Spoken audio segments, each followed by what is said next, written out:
Downloadable content, or DLC, for the most part can be good.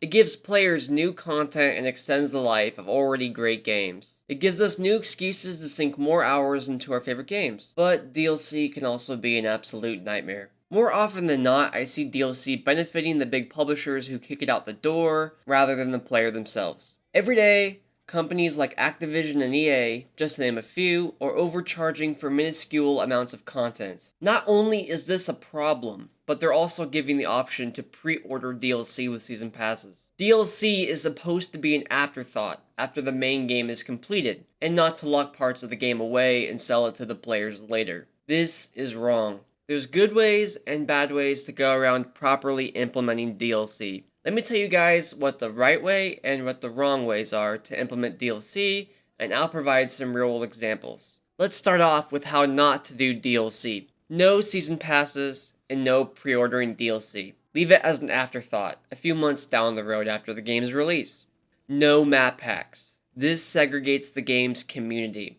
If I paid $60 for a game, don't lock away content to sell it to me later. This is bad if somebody buys the game and can't afford the DLC, and then they are left missing out on part of the experience. No skins and full retail releases. It's just blatantly trying to get us to pay even though we already paid. It's okay in free-to-plays though. No microtransactions. Period.